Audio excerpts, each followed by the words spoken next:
오늘 우리는 이 로마서 12장 17절부터 21절 말씀을 본문으로 선으로 악을 이기자라는 제목 가지고 함께 말씀을 나누도록 하겠습니다.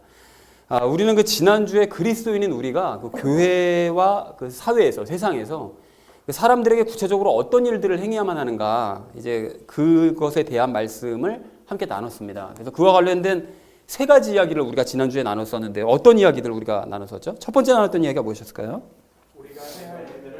그렇습니다. 우리가 해야 할 일들을 알자라고 말씀을 드렸습니다. 그 많은 교회들이 사실은 그 해야 할 일이라고 그러면 어떤 봉사에 매달리고 또 예배당을 지어서 그 일에 전념하고 또 뭐 교육관을 짓고 어떤 행사를 열면 그 행사에 매진하고 뭐 이런 것들이 전부 교회에서 힘써야 될 일들이라고 생각하지만 사실은 그 모든 것들은 그리스도인들이 해야 될 일이 아니라고 말씀을 드렸습니다. 그것이 아니고 우리가 해야 될 일들은 오직 한 가지, 성경 말씀들에 기록된 것들을 실제로 실천해 나가는 것, 그것이 우리가 그리스도인으로서 해야 될 일이다. 그리고 또 동시에 생업에도 우리가 충실해야 된다라는 얘기를 지난주에 첫 번째로 함께 이야기를 나눴습니다. 자, 그런가 하면 두 번째로 나눴던 이야기가 무엇이었을까요? 어떻게 행해야 하는지 알자. 그렇습니다. 어떻게 행해야 되는지를 알자라고 말씀을 드렸는데, 지난주에 사실은 그 말씀들이 여러 가지가 행해야 될 많은 말씀들이 있었는데 그것들이 실천하기가 정말 쉬운 말씀들은 아니었습니다. 그래서 우리가 그것들을 실천하려면 어떻게 해야 되느냐?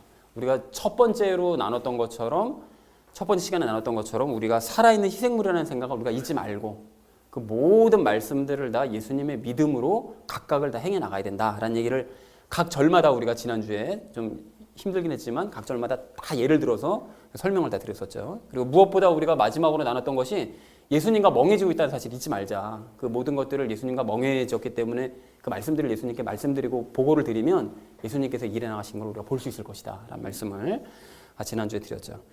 자, 그리고 마지막 세 번째로 나눴던 이야기는 무엇이었을까요?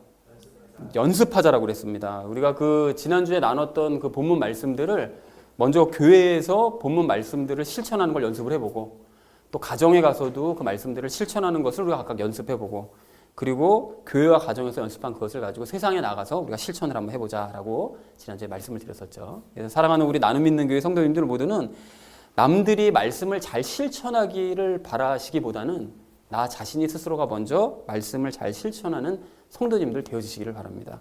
여러분, 그렇게 하셔서 모든 사람들이 꿈꾸는 교회, 천국 같은 교회를 함께 만들어가는 저와 여러분 되어주시기를 다시 한번 주님의 이름으로 간절히 축원을 드립니다. 자, 지난 시간 말씀과 먼저 연결지어서 오늘 본문 말씀의 주제를 살펴보려고 하는데요. 지난 시간에 우리가 이 얘기를 나눴습니다. 교회와 세상에서 타인에 대해 구체적으로 어떤 일들을 해야 될 것이냐라는 얘기를 지난주에 여러 가지 말씀들을 이제 나눴었죠. 그랬다면 이제 오늘 말씀이 이건데요. 그 중에서 핍박하는 자들을 축복하라는 14절 말씀, 지난주 그 14절 말씀이 핍박하는 자들을 축복해라라고 말씀하셨는데, 그 말씀에 대해서 너희가 좀 더 깊이 생각하고 알아봄으로써 악을 선으로 이겨내라 라는 것이 이제 오늘 그 본문의 주제입니다. 자, 그런데 이렇게 이제 14절 말씀을 다시 한번 굳이 언급한 이유가 이제 무엇인가 하면, 그 14절 말씀을 지키기 어렵기 때문에 그렇습니다. 성경을 보시면, 특히 이제 신약 성경 말씀을 보시면 그 예수님께서도 말씀하시고 난 다음에 지키기 어려운 말씀에 대해서는 부가적인 설명을 하시는 경우가 왕왕 있거든요. 그러니까 이것도 마찬가지로 14절 말씀이 핍박하는 자들을 축복하는데 실제로 이게 보통 사람으로서 할 수가 없는 일이잖아요. 그러니까 실천하기 어렵기 때문에 어떻게 하면 실천할 수 있을 것인가를 부가 설명한 것이 오늘 5절 그 본문 내용이라는 것이죠. 그래서 가령 예를 들면 예수님께서도 마태복음 6장 9절에서 주기도문을 가르쳐 주셨거든요. 산상수훈 설교를 하시면서 이제 하나님 앞에 기도를 어떻게 해야 된다라는 걸 주기도문을 가르쳐 주신 이후에 용서에 대해서 추가적인 언급을 14절, 마태복음 6장 14절 15절에서 추가적으로 용서에 대해서 또 말씀을 하시더라는 거죠. 왜 말씀하셨느냐? 좀 생뚱맞게도 주기도문 끝나자마자 용서에 대한 2절을 말씀하신 이유는 그 주기도문 내용 중에 용서라는 것이 사실은 현실적으로 쉽지 않기 때문에 그것을 추가적으로 언급하시면서 그걸 해내야 된다라고 이제 말씀하셨다는 것을 확인하셨으면 좋겠습니다. 자, 그래서 이제 오늘 본문 말씀을 한 절씩 읽도록 할 텐데요. 17절 말씀 먼저 읽도록 하겠습니다. 아무에게도 악을 악으로 갚지 말고 모든 사람의 눈앞에서 정직한 일들을 예비하라 라고 말씀하십니다. 그런데 여기서 악을 악으로 갚지 말라고 말씀하시는데, 이것은 받은 것 이상으로 복수하라는 세상의 가르침을 따르지 말아라라는 그런 의미입니다. 이게 특히 로마는, 당시에는 로마가 되게 강한 제국이었었잖아요. 그러니까 모든 국민들이 기본적으로 가지고 있었던 또 가르쳤었던 어렸을 때부터 가르쳤던 생각이 받으면 누군가의 공격받으면 반드시 공격받은 것 이상으로 되돌려줘야 된다는 것을 아주 어렸을 때부터 교육을 받으면서 자라왔습니다. 그런 문화에서 자랐던 사람들이었었거든요. 그러니까 너희가 받은 것 이상으로 복수하라는 그런 기존에 배워왔던 가르침, 세상의 가르침을 따르면 안 된다. 그리스도인들은 그렇게 해서는 안 된다라는 것을 바울이 얘기를 하는 거죠. 그리고 참고로 이제 이 말씀을 보시면서 우리가 생각해야 될 것이 그 눈은 눈으로 이는 이로 갚으라는 그 말씀이 있잖아요. 그 구약 성경 말씀에 있는데 그것이 혹시 악을 악으로 갚으라는 얘기 아니냐라고 생각하실 수가 있는데 그 출애굽기 21장 24절의 그 말씀은 악을 악으로 갚으라는 의미가 아닙니다. 눈은 눈으로 이는 이로 갚으라라고 얘기하시면서 그 추가적으로 어떤 얘기를 하시는가 하면 뭐 팔을 부러뜨리면 그 팔을 부러뜨린 그 부위에 해당되는 부위를 정확하게 손상만 가해야지 그 이상을 해서는 안 된다고 말씀을 하세요. 그러니까 이걸 다시 말씀드리면 도리어 해를 입은 것 이상으로 되갚는 그런 악순환을 방지하기 위한 말씀이라는 거예요. 이게 무슨 말씀인가 하면 누군가 이제 눈을 실수로 해서 왼쪽 눈을 찔러서 눈이 실명이 됐어요. 그렇게 되면 그 실명을 당한 쪽 사람이 너무 화가 나서 상대방을 그 눈을 양쪽 눈을 실명을 하게 만든다든지 아니면 화가 나가지고 그 사람 생명을 빼앗아 간다든지 그러면 생명 빼앗으면 또 상대방 그쪽 측에 있는 사람들도 화가 나가지고 가족끼리 또 싸움 붙고 이렇게 되지 않겠어요? 그러니까 항상 해를 입었으면 해를 받는 것 이상으로 갚지 말고 항상 해를 받았으면 그 해당되는 부위만 똑같이 해를 가함으로써 더 이상 복수를 악순환이 되지 않도록 방지를 해야 된다라는 것을 강조하기 위해서 하신 말씀이지 이것이 악을 악으로 갚으라는 얘기가 아니라는 것을 확인을 좀 하셨으면 좋겠습니다. 자, 그리고 정직한 일들을 예비하라라고 말씀하시는데 그 상대를 속이거나 야비한 방법을 사용해서 악을 악으로 되갚으려고 너희가 하지 말고 악한 일을 당하더라도 너희는 정직하게 그냥 있는 상태 그대로 대처를 해라. 그러니까 선을 행해야 된다라고 말씀을 하시더라는 것입니다. 그리고 이 앞에 모든 사람의 눈앞에서라고 말씀하시는데 이 모든 일들을 이러한 모습을 모든 사람들 앞에서 보여주어라. 그리스도인으로서 보여주어라 라고 이제 말씀을 하시죠. 자, 그래서 17절 말씀을 전체 의미를 정리하면 이렇게 정리할 수가 있겠는데요. 아무에게도 받은 손해만큼 돌려주려고 하지 말고 모든 사람들 앞에서 너희가 선을 행해라 라고 17절에서 말씀하고 계십니다. 자, 이어진 18절 말씀은 우리 좀 함께 읽을까요? 시작. 가능하다면 너희가 할 수 있는 대로 화평하게 지내라 라고 이제 말씀을 하십니다. 그런데 여기 화평하게 지내라라고 이제 말씀을 하시는데 악을 악으로 갚지 않음으로써 방금 앞에서 17절에서 말씀하신 것처럼 악을 악으로 갚지 않음으로써 모든 사람들과 이제 화평하게 지내라. 그러니까 어떤 사람이 나에게 악을 행했는데 그걸 똑같이 갚아주고 그러면 화평하게 지낼 수가 당연히 없겠죠. 근데 저쪽에서 나에게 악을 가하더라도 그것을 용서함으로써 서로 화평하게 지내는 그 일을 하라는 것이죠.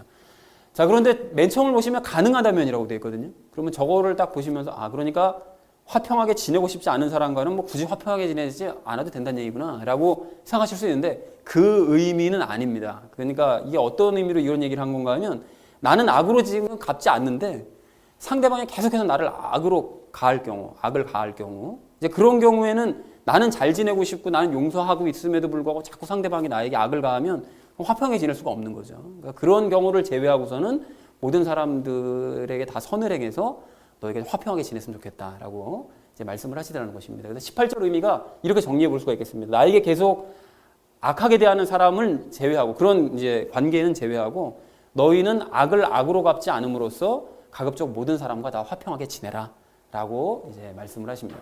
점점 부담이 되죠. 말씀이 쉽지 않습니다. 자, 그래서 19절 말씀을 좀 우리 함께 읽도록 하겠습니다. 극진히 사랑하는 자들아 너희 스스로 원수를 갚지 말고 도리어 진노하심에 맡기라. 기록된 바 원수 갚는 일은 내 것이니 내가 갚으리라. 주가 말하노라 하였느니라 라고 말씀하시는데 여러분 진노하심에 맡기라는 것은 당연히 하나님께서 원수 갚아주실 것을 믿고 너희는 그냥 선을 행하라는 거죠. 그러니까 악을 너희가 되갚지 않고 선을 행하더라도 하나님께서 갚아주신다 라고 이제 말씀을 하십니다. 그리고 기록된 바라고 말씀하시는데 이것이 신명기서 32장 35절 말씀이거든요. 신명기서 32장 35절 이렇게 되어 있습니다. 원수 갚는 일과 보복하는 일은 내게 속하였으니 그들의 발이 정한 때 미끄러지리라. 그들의 재앙이 날이 가까우므로 그들에게 닥칠 일들이 속히 일어나리라. 그러니까 곧 하나님께서 복수를 해주실 거니까 너희는 너희가 복수하려고 하지 말고 하나님께 맡기면 하나님께서 때가 될 때 다 복수를 해주신다 라고 분명히 약속을 해주시더라는 것이죠. 자, 그리고 여기서 내가 갚으리라 라고 말씀하시는데 여기 좀 주목할 필요가 있습니다. 이 세상에서도 우리 하나님께서는 어떤 사람이 잘못하고 악을 행하면 그 사람의 악을 이 세상에서 갚아주십니다. 그리고 끝끝내 반성하지 않으면 마지막 심판 때도 아주 끊임없이 갚으세요. 끊임없이. 자, 그렇기 때문에 내가 직접 갚는 것과는 비교할 수 없을 정도로 제대로 갚아주심으로 너희는 그 사실을 믿고 하나님 앞에 그 원수를 맡기도록 해라. 복수를 맡기도록 해라. 라고 이제 바울이 얘기를 하더라는 것이죠. 자, 그래서 전체 의미를 이렇게 정리할 수가 있겠습니다. 사랑하는 자들아, 너희가 직접 원수를 갚지 말고 하나님의 진노하심에 그 원수를 맡겨라. 그리하면 기록된 말씀 그대로 하나님께서 두렵게 갚아주실 것이다. 그러니까 그걸 믿어라. 라고 말씀하십니다. 자, 그리고 이어진 20절 말씀 우리 함께 읽겠습니다. 시작. 그러므로 내 원수가 줄이거든 그를 먹이고 그가 목마르거든 그에게 마실 것을 주라. 그리함으로 내가 그의 머리 위에 불타는 숯을 쌓으리라. 라고 말씀을 하시는데 여러분 여기 이 말씀이 잠언 25장 21절 22절 말씀을 그대로 인용한 것입니다. 똑같습니다. 그래서 잠언 25장 21, 22절이 이렇게 되어 있는데요. 내 원수가 줄이거든 그에게 빵을 주어 먹게 하고 그가 목마르거든 그에게 물을 주어 마시게 해라. 내가 그의 머리 위에 불타는 숯을 쌓으면 주께서 내게 보답해 주시리라. 그러니까 배고플 때 빵 주고 목마를 때 물을 주어 마시게 하는 것이 곧 그의 머리 위에 불타는 숯을 쌓아주는 행위라는 거예요. 그렇게 되면 주님께서 보답을 해주시겠다는 거죠. 그럼 여기서 궁금한 점이 생기잖아요. 불타는 숯을 머리 위에 쌓으라는 얘기는 그 죽으라는 얘기 아닌가라고 생각할 수가 있는데 그럼 머리 벗겨지겠죠. 그래서 그렇게 하라는 얘기인가? 라고 생각할 수 있는데 사실 의미를 보통 한 3가지 정도로 보통 해석들을 합니다. 머리 위에 불타는 숯을 쌓으라는 얘기를 첫 번째는 하나님께서 진노의 숯을 쌓으신다. 그러니까 우리가 악한 일을 당할 때 선을 상대방에게 행하면 그 악인의 머리에 하나님께서 진노의 숯을 쌓으심으로써 그를 거의 이제 괴롭게 죽게 하신다라고 이제 그렇게 해석하는 사람이 있고요. 또 원수가 회개하게 된다. 자꾸 괴로워지니까요. 이제 회개하게 된다라고 해석하는 사람이 있고요. 또 하나가 숯을 쌓으면 얼굴이 뜨거워지게 되니까 그러니까 스스로 이렇게 부끄러움을 느끼고 죄를 깨닫게 된다는 것을 의미하는 것이다. 이렇게 해석들을 보통 하는 것이 있는데 다 일리는 있습니다. 그런데 사실 정확한 의미라고 보기는 약간 좀 애매하고요. 이것이 이제 무슨 의미인가 하면 이렇습니다. 당시에는 화덕 관리를 잘못해서 불씨를 꺼뜨리면 그러면 그 불을 그 화로를 이고 다니면서 이웃집에 가가지고 숯을 얻었다고 해요. 그래서 우리 예전에도 왜 연탄불 꺼먹으면 번개탄을 사든지 번개탄 있기 전에는 왜 이웃집 가가지고 그 불씨 남은 연탄 빌려다가 아래쪽에 놓고 연탄불 가르고 막 이랬었잖아요. 이제 그것처럼 이제 화로를 이고 이웃집에 숯을 구하러 다니는 거죠. 그런데 그 숯을 구하러 다니는 사람이 그 원수가 숯을 구하러 다니는데 숯을 구하지 못하고 우리 집까지 온 거예요. 그렇다는 얘기는 그게 무슨 의미입니까? 원수가 껄끄러운 관계가 껄끄러운 내 집까지 왔다는 것은 모든 이웃에게 다 거절을 당했다는 의미가 되는 거죠. 그러면 그럴 때 이게 복수할 기회다. 요게 그냥 오늘 밥 한번 굶어봐라 싶은 마음에 그것을 기회로 삼아가지고 원수 갚을 기회로 삼지 말고 도리어 그렇게 어드러운 그 사람 머리에 숯을 가득히 넉넉하게 쌓아주어라 라고 도리어 보답을 해줘라 라는 그런 의미라는 것입니다. 그렇게 해주는 것이 그 원수가 줄일 때 먹이고 목마를 때 마실 것을 주는 그런 행위가 된다라는 것이죠. 자, 그래서 그렇게 도와주는 행위이기 때문에 그리하면 하나님께서 반드시 너에게 보답을 해주실 것이다 라고 말씀을 하십니다. 그러니까 결국 원수를 도와주는 것은 그 개를 도와주는 거라기보다는 결국 나에게 유익이 된다. 하나님께서 정말 놀라울 정도로 나에게 갚아주신다라는 것이라고 말씀을 하고 있습니다. 자, 그래서 20절 말씀 전체 의미를 이렇게 정리해 볼 수가 있겠는데요. 원수가 줄이면 먹이고 목말라 하면 마실 것을 줘라. 그것은 다급한 원수에게 숯을 쌓아주는 행위다. 이렇게 아까 전에 그 잠언 말씀 있는 것처럼 그렇게 해주는 것이 곧 숯을 쌓는 행위라는 것이죠. 이제 그렇게 하면 보답을 쌓는 행위가 된다. 그러니까 상대방의 숯을 쌓아주면 하나님께서는 내 머리 위에 놀라울 정도의 많은 보답을 쌓아주신다라는 것을 우리가 라고 이해를 하시면 되겠습니다. 자, 그럼 마지막 21절 말씀을 우리가 좀 함께 읽도록 할 텐데요. 함께 읽겠습니다.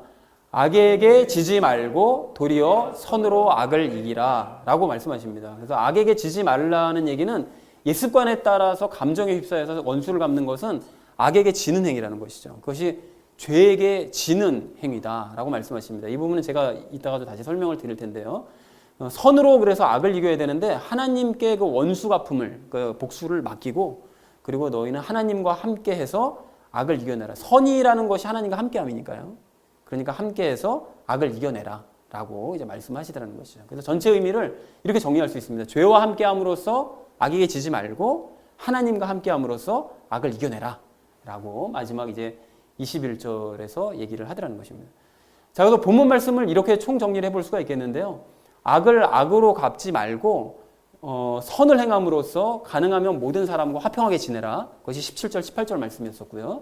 이제 그렇다면 그러므로 원수 갚는 것 또한 너희가 말씀대로 하나님께 한번 이제 맡겨봐라. 그러니까 모든 사람과 화평하게 지내야 되고 선을 행해야 되니까 그 원수 갚는 것은 이제 하나님께 이제 맡겨라. 그리고 원수가 줄이고 목말라 하면 실제로 너희가 실천을 한번 해봐라. 베풀어줘라. 그리함으로써 하나님께 너희는 보답을 받아라. 이처럼 악에게 지지 말고 선을 행해서 악을 이겨냈으면 좋겠다. 라고 얘기를 했다라는 것이 오늘 본문 전체 말씀의 이제 내용이 되겠습니다. 자, 그래서 이제 결론을 이렇게 마무리를 지을 수가 있겠는데요. 원수 갚는 것을 하나님께 맡김으로써 선으로 악을 한번 이겨보자라는 것이 오늘 본문 전체의 이제 결론이 되겠습니다. 여러분 오늘 본문 말씀을 이렇게 이해를 하셨다면 이제 나머지 부분은 우리 삶 가운데 적용을 하시면서 이제 말씀을 나누도록 그렇게 하겠습니다. 선으로 악을 이겨야 될 우리가 오늘 이제 첫 번째로 먼저 나눌 이야기는 선으로 악을 이기는 것이 쉽지 않다는 것을 우리가 알자라는 것입니다. 여러분 오늘 본문 말씀을 전체적으로 다시 한번 좀 보십시오. 보시면 전체로 뭐라고 정리를 해볼 수가 있을까요? 그러니까 원수 갚는 것을 하나님께 맡김으로써 악한 짓을 하지 말고 너희는 계속 선하게 살아라.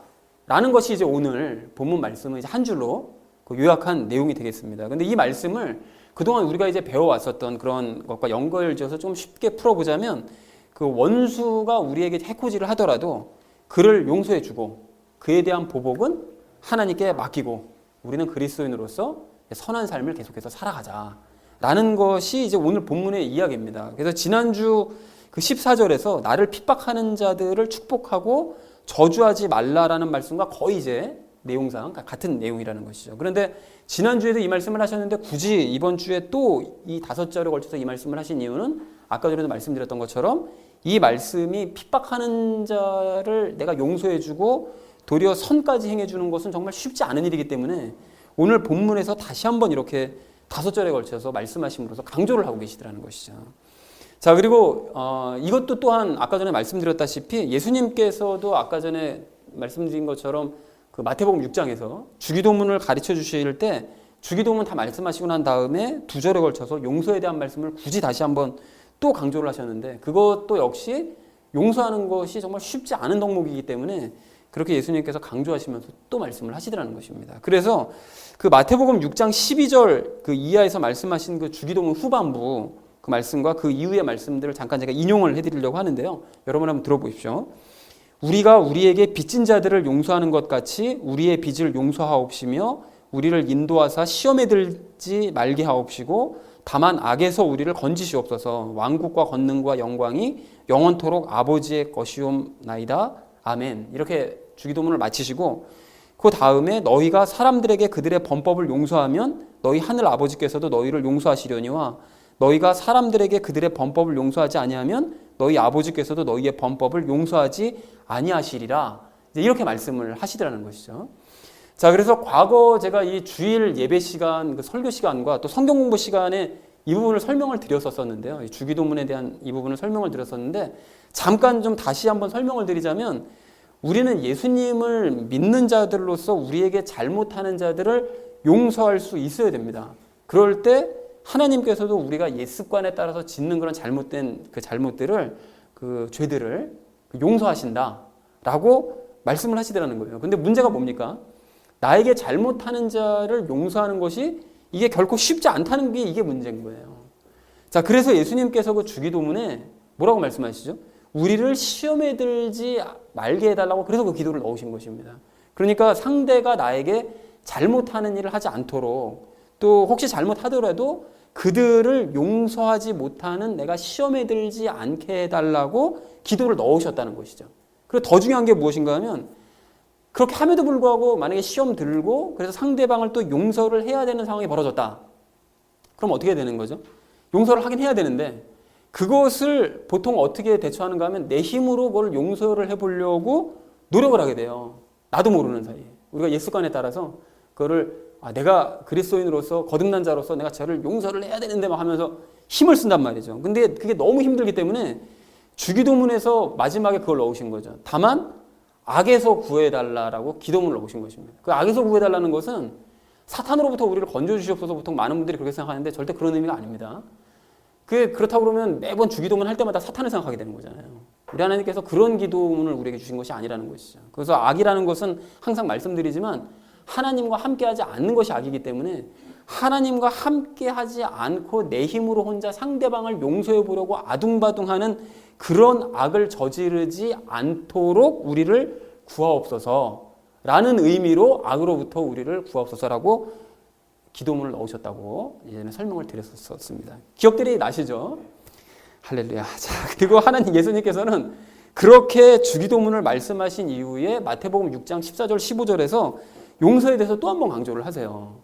그러니까 이걸 왜 용서에 대해서 굳이 말씀을 하셨나라는 것을 모르면 그러면 주기도문 다음에 왜 갑자기 용서에 대해서 말씀하시지 헷갈릴 수가 있는데 이게 바로 힘들기 때문에 말씀하셨다는 거죠. 그러니까 우리가 상대를 용서해야 하나님께서 우리를 용서해 주신다 라고 말씀을 하시는데 이 말씀을 해석을 잘해야 된다고 그랬습니다. 그러니까 우리는 예수님의 보혈로 이미 용서를 받은 사람들이기 때문에 사실은 하나님께 용서받지 못할 죄는 없습니다. 다 용서받은 거예요. 예수님을 진짜 믿고 영접하면. 그러니까 이 말씀은 예수님께 용서받은 사람, 즉 예수님을 진정으로 믿고 영접한 바로 그 사람, 진정으로 구원받은 사람은 예수님의 힘으로 타인을 용서할 수 있고 아니 용서해야 마땅하고 그리고 용서받지 못한 사람, 구원받지 못한 사람은 타인을 용서할 수 없기 때문에 하나님께도 용서받지 못한다 라는 것을 이제 강조하신 말씀이라고 말씀을 드렸습니다. 그래서 어쨌든 예수님께서 이렇게 주기도문의 그 절반, 여러분 가만히 생각해 보시면 주기도문의 그 앞부의 부분은 하늘에 계신 우리 아버지 영광 돌리고 우리에게 일용할 양식 주시고 난 다음에 그 다음 이후로는 절반은 용서에 대한 얘기입니다. 전부. 그러니까 용서에 대해서 기도로 채우신 것과 그것으로도 모자라서 두 절에 걸쳐서 다시 한번 용서에 대해서 말씀하신 것은 그만큼 용서라는 것이 쉬운 일이 아니기 때문에 그래서 이렇게 강조하셨다는 사실을 우리가 분명하게 알았으면 좋겠습니다. 그리고 같은 의미에서 오늘 본문 말씀도 지난주 14절 말씀을 핍박하는 자를 위해서 저주하지 않고 도리어 그에게 축복을 하는 그런 일이 정말로 이게 어려운 일이기 때문에 오늘 5절에 걸쳐서 부연 설명을 하신 것이고 그렇게 원수를 용서하고 축복하는 일이 쉽지는 않지만 그럼에도 불구하고 이 부분을 오늘 진지하게 너희가 고민을 해서 이 말씀을 보면서 고민해서 실천할 수 있는 방법을 찾고 그래서 실제로 실천했으면 좋겠다 라는 의미로 추가로 말씀하셨다는 사실을 우리가 꼭 아셨으면 좋겠습니다. 그리고 오늘 그 방법을 함께 좀 찾아보시자는 것이죠. 그래서 사랑하는 우리 나눔 믿는 교회 성도님들 모두는 원수를 용서하고 축복하는 일이 정말 쉽지 않다는 사실을 확인하시기 바랍니다. 그러나 예수님께서도 그러한 우리의 마음을 너무나 잘 알고 계시고 또 우리를 이해하신다는 사실을 아셔서 일단은 위로부터 받으시고 그리고 예수님의 힘으로 원수를 용서하고 하나님께 그 복수를 맡기는 저와 여러분 되어지시기를 주님의 이름으로 간절히 축원을 드립니다. 자, 선으로 악을 이겨야 될 우리가 오늘 두 번째로 나눌 이야기는 복수하지 않는 것은 하나님께 대한 신뢰의 문제임을 알자라는 것입니다. 여러분 오늘 19절 말씀을 좀 다시 한번 보실까요? 19절 말씀 보시면 바울은 로마의 성도들을 정말 극진히 사랑하기 때문에 뭔가를 당부해요. 뭘 당부합니까? 스스로 원수 갚으려고 하지 말고 기록된 말씀에 따라서 그 원수를 하나님께 맡겨라 라고 당부를 합니다. 근데 여기서 기록된 말씀이라는 건 아까 전에 인용해드렸던 신명기서 32장 35절 말씀이죠. 그러니까 원수 갚는 일과 보복하는 일은 내게 속하였으니 그들의 발이 정한테 미끄러지리라. 그들의 재앙의 날이 가까우므로 그들에게 닥칠 일들이 속히 일어나리라. 그러니까 이 말씀을 통해서 우리가 무엇을 알 수 있는가 하면 하나님께서 복수해 주시고 원수 갚아 주시는 것은 구약 시대의 그 신명기서 말씀에서 말씀하셨던 것처럼 구약 시대에서도 해주시는 것이고 바울이 그 말씀을 그대로 신약 시대에 와서 인용하면서 원수 갚는 것을 하나님께 맡기라고 얘기했었을 때는 하나님께서 대신 원수 갚아 주시는 것은 구약 시대나 신약 시대나 똑같이 이루어 주시는 말씀이로구나 라는 사실을 우리가 알 수 있다는 것입니다. 그래서 구약 시대의 인물들은 이러한 하나님의 말씀을 이제 믿고 복수를 하나님께 맡겼어요. 그래서 시편의 말씀들을 보면 그렇게 맡겼다는 사실을 굉장히 잘 알 수 있습니다. 즉 시편 말씀들을 이렇게 쭉 읽으시다 보면 오늘 우리가 함께 나눴던 교동문도 내용이 그랬었고요. 쭉 보다 보면 원수가 나를 해치려고 할 때 그때 하나님께서 그들을 막아주실 것을 믿어요. 그리고 대신 복수해 주실 것도 믿었더니 그대로 되더라. 그러니까 너희도 하나님 앞에 원수 갚는 것을 맡기고 그래서 결과적으로 하나님을 찬양해라. 라는 내용들이 굉장히 많습니다. 그래서 그 중에서 대표적인 예가 그 다윗이 쓴 그 시편 7편인데요. 그 앞부분 내용이 이렇습니다. 여러분 한번 들어보십시오. 오 주 내 하나님이여 내가 주를 신뢰하오니 나를 핍박하는 모든 자들에게서 나를 구원하시고 나를 건져내소서. 건져낼 자가 없으면 그가 사자처럼 내 혼을 갈기갈기 찢고 뜯을까 염려하나이다. 그러니까 원수가 얼마나 자기를 괴롭혔으면 자기를 갈기갈기 찢고 뜯어버릴까 봐 이게 걱정이 된다라고 너무 스트레스 받으니까 하나님 앞에 고백을 하더라는 거예요. 그런데 다윗이 걱정하고 스트레스만 받는 것으로 끝난 것이 아니라 이렇게 기도합니다. 오 주여 내 원수들의 경노로 인하여 친히 분노 중에 일어나시며, 그러니까 원수가 막 화가 나서 나를 괴롭히려고 할 때 주님께서 분노 중에 일어나시고 몸을 드시옵소서. 몸을 일으키시라는 거예요. 가만히 계시지 마시고 나를 위하여 깨시고 주께서 명령하신 심판으로 나아가소서. 주님께서 평상시에 명령하셨던 바로 그 심판의 모습을 가지고, 심판자의 모습을 가지고 그들 원수들 앞으로 나아가 달라는 거예요. 나 대신에. 자, 그래서 오 사악한 자의 사악함을 끝내시고 오직 의로운 자를 굳게 세우소서. 의로우신 하나님께서는 마음과 속중심을 시험하시나이다. 그러니까 하나님께서 대신 나를 대신해서 복수해 주실 것을 간구하고 의로운 심판을 해 주실 것을 믿는다라고 고백을 하더라는 것입니다. 그렇게 했더니 실제로 그 일이 일어나요.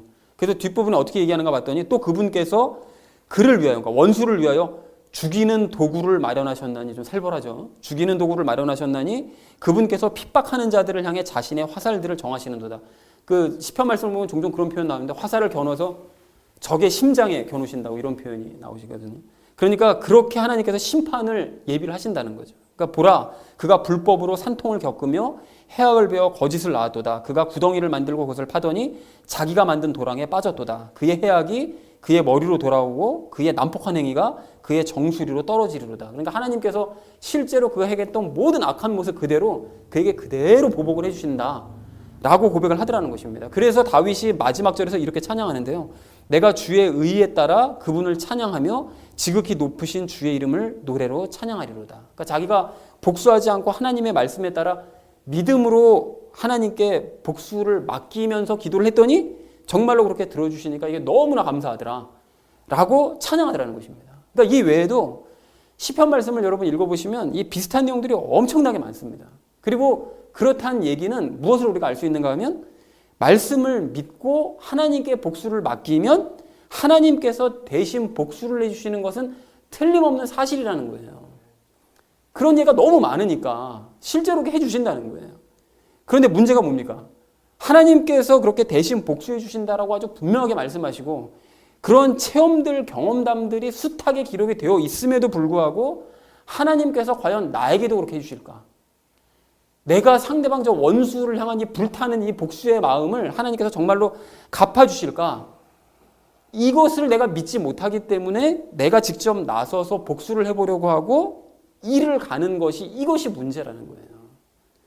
그러니까 결국 하나님께 복수를 맡기는 바로 이 문제는 결국 신뢰의 문제, 믿음의 문제라는 사실을 우리가 알 수 있다는 것입니다. 여러분 그래서 우리가 생각하셔야 될 것이 있는데요. 하나님이 어떤 분인지 전혀 알지도 못하고 하나님을 의지할 줄도 모르는 사람들은 하나님을 기대할 수가 없어요. 그렇잖아요. 하나님은 뭐 어떤 분인지도 모르는데 어떻게 기대를 하겠어요. 그리고 믿지도 못하기 때문에 하나님께서 복수해 주실 것을 믿고 맡기지를 못합니다. 하나님을 믿어본 적이 없으니까요. 그러나 우리는 예수님과의 연합의 복음을 알고 있는 사람들이잖아요. 그리고 모든 일을 그래서 하나님 앞에다 맡겨야 된다는 사실을 너무나 잘 알고 있는 사람들이라는 것입니다. 그러니까 하나님과 연합해보지도 못했었던 다윗조차, 다윗이 정말 믿음이 좋다고 그러지만 그 사람은 하나님과 연합해본 경험을 해본 사람이 아니에요. 그럼에도 불구하고 그런 사람이 하나님을 신뢰하면서 그 복수를 하나님께 맡겼었다면 하나님과 연합한 우리는 마땅히 다윗보다 더 이러한 말씀들을 믿으면서 하나님을 신뢰하는 마음으로 나의 이 원수를, 이 복수를 하나님께 맡겨야 된다는 것입니다. 그래서 우리 예수님께서도 우리에게 이제 모범을 보여주시기 위해서 복수를 하나님께 이제 맡기시는 그런 모습을 복음서에서 중간중간 보여주시는데요. 여러분 지난주 그 목요일 큐티 말씀 기억나시나요? 내용이? 그 큐티 말씀 보시면 바리새인들과 예수님께서 계속 논쟁하세요. 논쟁하시면서 그 바리새인들이 예수님 어떻게 합니까? 정말 기분 진짜 나쁘잖아요. 그 바리새인들 얘기 들으면 더럽다고 할 뻔했네. 정말 기분 안 좋은데 예수님 막 조롱합니다. 그리고 막 자살하려고 그러냐? 막 비아냥대요. 그리고 심지어는 귀신 들렸다고 그래. 너 귀신 들렸잖냐? 누가 봐도 너 귀신 들린 거야? 이런 식으로 얘기를 했을 때 예수님께서 심한 모욕감을 느낀다고 말씀하세요. 그게 내일 그 모욕감을 느낀다는 내용이 내일 나오는데요. 그때 예수님께서 정말 화가 많이 나셨던 것 같아요. 근데 예수님께서 뭐라고 말씀하시는가 봤더니 내가 너희에 대해서 말하고 판단할 게 정말 많다. 그러니까 얼마나 화가 나셨으면 그 순하신 분이 그런 말씀을 하셨겠어요. 근데 많은데 나를 보내신 분께서 참되심에 나는 내가 그분에게서 들은 그것들만 세상에게 말한다. 정말 너희에 대해서 정말 하고 싶은 말도 많고 정말 이 분노가 지금 치미는데 하나님께서 시키시는 말씀만 하련다 라고 말씀하시더라는 것입니다. 그러니까 이 원수 갚음을 하나님께 맡기더라는 거예요. 그리고 이때뿐만이 아니라 나중에 예수님께서 그 빌라도에게 신문을 당하실 때도 빌라도가 예수님 바라보고 그러잖아요. 너를 풀어주고 가둘 권세는 나한테 있다 라고 얘기하니까 예수님께서 말씀하시죠. 너가 그렇게 해야 할 수 있는 권세를 가진 것은 하나님께서 허락하셨기 때문에 해야 할 권세를 가진 것이지 네가 권세 가지고 있는 게 아니다. 그러면서 동시에 말씀하시는 것이 나를 빌라도 너에게 넘겨준 자들은 더 큰 죄가 있다라고 아주 분명히 말씀하시더라는 거예요. 그러니까 이 모든 죄악을 나에게 떠넘기면서 이 빌라도에게 넘겨준 이 바리새인들과 대제사장들을 절대로 가만두지 않으시고 장차 성부 하나님께서 심판하실 것이다 라고 그 복수해 주실 것을 하나님 앞에 성부 하나님께 맡기더라는 것이죠. 그리고 예수님뿐만이 아닙니다. 여러분 바울도 유대인들에게 40에서 하나 뺀 매, 그러니까 39대, 그러니까 율법에서 40대까지 때리지 못하게 하시니까 39대까지는 때렸거든요. 그런데 39대까지 그 때리는 매를 5번씩이나 맞았대요. 치욕스럽잖아요. 그 같은 유대인들에게. 그리고 3번 몽둥이로 맞고 1번 돌로 맞아가지고 죽었다가 살아났었죠. 그렇게 맞으면서도 복음을 전하는 사역을 계속 할 수 있었던 것은 바울이 바보라서 그랬던 게 아닙니다. 그런 치욕을 당하면서도 계속 그 일을 꾸준하게 해놨던 것은 바보라서 그랬던 게 아니에요. 또한 천성적으로 바울이 착해서 그랬느냐? 바울이 한 성과를 한다는 거 우리 다 잘 알고 있잖아요.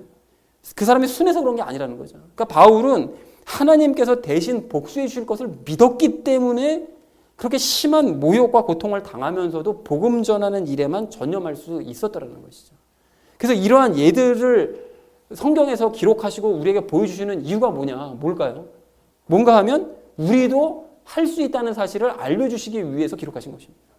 그리고 마땅히 그렇게 해야 된다는 사실을 말씀하시기 위해서 기록하셨다는 거죠. 그래서 사랑하는 우리 나눔 있는 교회 성도님들 모두는 스스로의 죽음을 인정하는 그리스도인들이신 줄로 이렇게 믿습니다.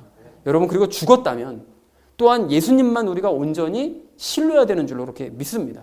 그러므로 다윗의 원수를 갚아주신 우리 하나님께서 또 예수님과 바울의 원수를 갚아주셨던 그 하나님께서 우리의 원수도 갚아주실 것이라는 확고한 믿음을 가지심으로써 이거 신뢰의 문제니까요.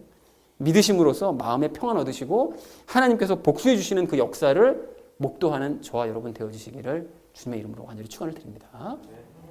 자, 선으로 악을 이겨야 될 우리가 이제 마지막 오늘 3번째로 나눌 이야기는 악을 이기는 지혜로운 삶을 살아보자라는 것입니다. 여러분 오늘 17절 말씀과 21절 말씀을 좀 다시 한번 보십시오. 다시 보시면 아무에게도 악을 악으로 갚지 말고 모든 사람의 눈앞에서 정직한 일들을 예비해라. 그러니까 남들이 우리를 해코지하더라도 너희는 그냥 계속 선한 일 하던 대로 계속 해 라고 말씀하시고 또 마지막 절을 보니까 악에게 지지 말고 도리어 선으로 악을 이겨라. 그렇게 남들이 해코지를 하더라도 그거 지지 말고 그냥 너는 계속 선을 행함으로써 그 악을 이겨 이렇게 말씀하시더라는 거예요. 그렇다면 여러분 이 말씀대로 행하실 수 있을까요? 근데 솔직하게 말씀드리면 앞에서 우리가 어떻게 해야 될지를 말씀을 나눴음에도 불구하고 여러분 지금 한번 상상해 보세요. 지금 주변에서 나에게 악을 행하는 사람이 있을 수 있거든요. 크든 작든 어떤 모양으로든 나에게 해코지를 하든 뭐 악을 행하든 이런 사람이 있거든요. 그 사람을 생각하면 아니면 과거에 나에게 악을 행했던 사람을 생각하면 과연 그 사람에게 정말 내가 선을 베풀 수가 있을까? 이걸 생각하면 못할 것 같습니다. 그렇지 않으세요? 저만 그런가요? 저는 못할 것 같습니다. 솔직한 얘기로. 자, 그래서 여러분 이게 우리의 현재 상태라는 거예요.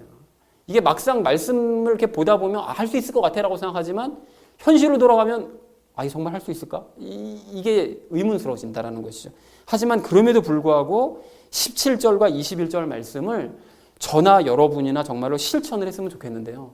여러분 그런 의미에서 우리가 좀 생각해 볼 것이 있습니다. 사실 이제까지 우리는 나에게 악을 행하는 사람, 나에게 해코지하는 사람, 이런 사람들에서 어떻게 대처를 해왔을까요?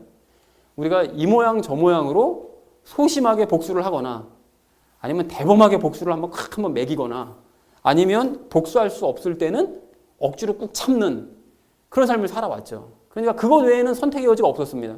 소심하게 복수하든 크게 복수하든 아니면 참든 뭐 이거 말고 선택의 여지가 없잖아요. 그리고 복수할 때는 순간적으로는 시원한 것 같았어요. 시원한 것 같았고 나한테 유익이 되는 것도 같았습니다. 왜냐하면 이 부글부글 끓는 마음을 팍 터뜨렸으니까요. 순간적으로 나에게 좀 유익이 되는 것도 같았는데 반대로 참을 때는 끙끙 앓으면서 정말 몸살까지 날 정도로 손해본다라는 생각이 들 때도 있었더라는 거죠. 그런데 시간이 지나고 나서 가만히 생각해보면 항상 뭘 느끼죠, 우리가? 복수를 해도 후회하고 안 해도 후회하는 마음이 드는 것이 바로 우리의 마음이라는 것이죠. 그리고 무엇보다 오늘 말씀을 이렇게 배우고 나니까 그렇게 내가 복수를 하면 하나님께서 복수해 주시는 것을 볼 수 없게 되는 거예요. 하나님께서 제대로 복수해 주시는 것을 그 기회는 사라져 버리게 되는 것입니다. 그리고 상대의 머리에 내가 수치를 쌓아두는 그런 선한 행위도 하지 않았기 때문에 하나님께서 나에게 당연히 보답도 안 해주세요. 그 보답도 날아가 버린다라는 사실을 알 수 있다는 것입니다. 자, 그러니까 이 모든 것들을 종합해 보면 그동안 우리도 모르는 사이에 나에게 해코지 하는 사람, 나에게 악을 행하는 그런 사람에게 어떤 식으로 반응을 했든 스스로에게는 전혀 유익이 되지 못하는 그냥 해가 되는 삶을 이제까지 살아왔었다는 사실을 우리가 알 수 있다는 것입니다. 자, 그런데 이런 말씀을 듣고도 뭐 난 앞으로 손해를 보든지 말든지 그냥 뭐 여전히 그냥 내 방식대로 나는 그냥 계속 내가 복수하며 살겠소라고 생각하시는 분들은 계속 그렇게 사십시오. 뭐 강요를 할 수 없으니까요. 뭐 어떻게 할 수가 없는데 이러한 삶과는 다르게 내가 오늘 본문 말씀과 같은 삶을 좀 살아보고 싶다라는 생각을 조금이라도 하신다면 여러분 이제 저와 함께 새로운 방법을 좀 시도해 보시기를 원하는데요. 이제까지 우리가 전혀 생각하지 못했었던 방법이요. 그 아까 전에 얘기했던 그 몇 가지 방법 외에는 선택의 여지가 없었는데 오늘 본문에서 말씀하시는 방법, 즉 복수하는 그런 소모적인 일은 하나님께 맡기고 나한테 유익이 되는 삶을 한번 살아보자는 것입니다. 그래서 여러분 우리가 속고 있는 것이 있는데요. 하나님께서 대신 복수해 주실 것을 믿고 맡기는 것은 이게 왠지 좀 불확실한 방법 같고 혹시 복수 안 해주시면 어떡하지? 혹시 이거 한참 시간이 미뤄져가지고 막 30년 후에 50년 후에 복수해 주시는 거 아니야? 막 이런 것 때문에 불확실할 것 같고 그래서 당장 내 속이 터져가지고서 막 손해볼 것 같은 느낌이 강하게 들지만 사실은 그것이 죄의 속임수라는 것이죠. 믿지 못하게 하는 거예요. 죄의 특징이 이거잖아요. 믿음 없음이 죄잖아요. 그러니까 하나님께서 그렇게 해주실 거야 라는 걸 믿지 못하게 하는 거죠. 하나님께서 그렇게 안 해주신다니까. 그러니까 네가 해야 돼. 네가. 라고 자꾸 죄가 속이는 것에 우리가 속아 넘어간다는 것입니다. 하나님께 여러분 복수를 맡기는 것이 당장 손해보는 것 같지만 그건 느낌일 뿐인 거예요. 예습관에 따른 느낌일 뿐이라는 거죠. 그 결과적으로는 우리에게 큰 유익이 되는 행위라는 것입니다. 그래서 가령 예를 들어서 여러분 그 다윗이 사울에게 계속 쫓겨다닐 때 두 번 죽일 기회가 있었잖아요. 근데 그 두 번 죽일 기회가 있었을 때 그때마다 부하들이 옆에서 뭐라고 그랬는가 하면 죽여버리십시오 저거. 저거 때문에 우리가 이 고생하고 있는 거 아닙니까? 가서 확 죽여버리세요. 그냥 기회가 있을 때. 라고 얘기를 했을 때 다윗이 만약에 그런 부하의 말을 듣고서는 하나님께서 복수해 주실 것을 믿지 않고 부하들의 말에 따라 사울을 죽여버렸다. 그러면 그 이후로 일이 어떻게 됐을까요? 더 이상 쫓겨다니지 않아도 되니까 당장은 편했겠죠. 그리고 또 자기를 이유도 없이 괴롭혔던 그 사울, 그 원수 같은 사울을 죽여버렸으니까 당장 속은 시원했겠죠. 그렇지만 만약 다윗이 그렇게 했다면 그 이후로 다윗은 하나님의 보호하심을 전혀 받지 못했을 것입니다. 그리고 부하들도 언젠가 자기가 부하들 앞에서 뭐 실수를 하거나 뭐 잘못을 하거나 허점을 보였다. 그럼 어떻게 할까요? 부하들도 다윗 자기 자신을 죽여버리겠죠. 저놈도 죽였는데 뭐 나라고 못 죽여? 이렇게 되는 게 사람 인지상정 아닙니까? 그러니까 결국은 자기에게 손해가 될 수밖에 없는 삶을 살 수밖에 없게 됐을 거라는 것입니다. 하지만 다행스럽게도 다윗은 부하의 말을 듣지 않고 대신 하나님을 신뢰하면서 하나님께 복수를 맡겼기 때문에 하나님께서 전쟁을 통해서 사울을 두려움 가운데 죽게 만드세요. 사울이 그 마지막 최후를 아시잖아요. 두려움에 벌벌 떨면서 전쟁터 나왔다가 그냥 죽는 그런 고통 중에 죽는 그런 일을 당하게 하시고 죽은 이후로도 끔찍한 치욕을 당하게 하시잖아요. 물론 다윗이 그것 때문에 가슴 아파하긴 했지만 그동안 사울이 저질렀었던 그런 죄 없는 다윗을 쫓아다닌 그 정말 잘못한 죄를 죽은 이후로도 목이 잘리고 온몸이 발가벗겨져서 온 블레셋 땅을 다 돌아다니게 만들고 벽에 못 박히는 정말 끔찍한 치욕을 당하게 하심으로써 원수를 갚아주시더라는 것입니다. 그리고 또한 다윗은 그런 어려운 환경 가운데서도 계속 왕자리를 유지하고 이스라엘을 역대 가장 강한 나라요 가장 평온한 나라로 만드는 그 유익을 누리더라는 것이죠. 다윗뿐만이 아닙니다. 여러분 바울도 다니는 곳곳마다 유대인들이 쫓아다니면서 방해하고 핍박하고 회방하고 막 요상한 교리로 막 가르친 거 다 엎어놓고 그 고린도 교회 그렇게 사람들이 1년 반 동안 열심히 가르치는 거 다 엎어버렸잖아요. 그렇게 유대인들이 방해를 했을 때 바울은 유대인들에게 직접 복수하지 않았어요. 대신 복수를 하나님께 맡깁니다. 하나님께서 이거 복수하실 것을 맡기고 자기는 열심히 복음 전하는 일에만 최선을 다하는 거예요. 그랬더니 하나님께서 어떻게 복수를 하시죠? 이스라엘을 아예 그냥 쫄딱 망하게 만들어 버리셨어요. AD 70년에 아예 아주 화끈하게 호되게 복수를 해주시더라는 것이죠. 그리고 바울은 이 모양 저 모양으로 보호를 받으면서 복음을 전하다가 기쁨 가운데 하나님의 품에 안기는 유익을 누리더라는 것입니다. 그러니까 결국 복수를 하나님께 맡기면 내가 생각하는 시간과는 다소 차이가 있을런지 모르겠지만 그것이 가장 확실하게 복수할 수 있는 방법이요 또 개인적으로는 큰 유익까지 누릴 수 있는 방법이라는 것입니다. 여러분 그러니까 우리가 크든 작든 복수할 일이 만약에 생겼다. 저 원수 같은 게 나를 괴롭힌다. 이런 일이 혹시 생길 때 눈 한번 딱 감고 하나님을 신뢰하는 마음으로 복수를 하나님께 맡기면 결과적으로 우리는 세상 사람들이 도무지 흉내낼 수 없는 원수에게 은혜를 베푸는 일을 할 수 있는 것이고 세상을 놀라게 할 수 있는 것이고 하나님께서 언젠가 그 원수에게 제대로 복수해 주시는 것을 우리는 팝콘 먹으면서 이제 볼 수 있는 것이고 요즘 애들이 팝콘 먹으면서 극장 무대로 구경한다고 그러잖아요. 그걸 우리가 구경할 수 있게 될 것이고 또한 나는 원수에게 은혜 베풀었기 때문에 하나님께서 내게 보답해 주시는 상까지 받아 누릴 수 있게 된다는 것입니다. 이게 복수의 숨겨진 비밀이라는 거예요. 이게 나에게 큰 유익이 되는 삶이라는 것이죠. 결과적으로. 그러니까 정리하자면 복수를 하나님께 맡기고 선을 행하는 것은 세상 사람들에게는 칭송받고 결국 내 속은 시원해지고 삶의 유익은 되는 결국은 나 잘 되는 길이라는 사실을 우리가 알 수 있다는 것입니다. 그래서 여러분 이러한 비밀을 아셨다면 이제 지혜롭게 사는 저와 여러분 되기를 소망합니다. 당장 원수가 아프면 내 속이 시원해지는 것 같지만 사실은 그건 미련한 짓이고 정말 우리가 지혜롭게 좀 머리 좀 잘 쓰면서 우리가 신앙생활 하자는 거죠. 당장은 힘들겠지만 오늘 본문 말씀을 한번 행해보자라는 것입니다. 사랑하는 우리 나눔 믿는 교회 성도님들 모두는 마지막으로 꼭 기억하시기 바랍니다. 우리 안에는 원수를 직접 갚지 않으시고 성부 하나님께 모든 복수를 맡기셨던 예수님이 계십니다. 그리고 우리가 12장 말씀을 시작할 때 나 자신을 살아있는 희생물로 드려야 된다라고 배웠는데 그렇다면 우리는 마땅히 죽었다는 사실을 인정하고 함께 멍해지신 예수님께 복수를 맡기기 원합니다. 여러분 그래서 원수라는 이 바위를 나를 대신하여 뽑아버리시는 예수님의 놀라운 역사를 목도하시고 보상까지 받아 누리시는 지혜로운 삶을 사는 저와 여러분 되어지시기를 주님의 이름으로 간절히 축원을 드립니다. 자 이제 말씀을 정리합니다. 오늘 말씀을 나누기 전에는 우리가 마음의 부담이 가득했죠. 이거 도대체 원수를 어떻게 맡기나 어떻게 이 악을 당하면서도 내가 선을 행해주나 고민을 했지만 이 말씀을 마치는 이 순간에는 성령님께서 우리 마음에 깨달음을 주시고 또한 한마음이 되게 하셔서 새로운 삶에 대한 기대감과 하나님께서 행하실 일에 대한 기대감으로 충만해지셨기를 소망을 합니다. 나도 한번 해보면 정말 이게 새로운 삶을 앞으로 살아볼 수가 있겠다라는 기대감이 있기를 원한다는 거죠. 하지만 이 일이 실제로 우리의 삶 가운데 닥쳤을 때에는 지금의 이 마음을 잊어버리고 우리가 또 실행에 옮기지 못할 수도 있는데요.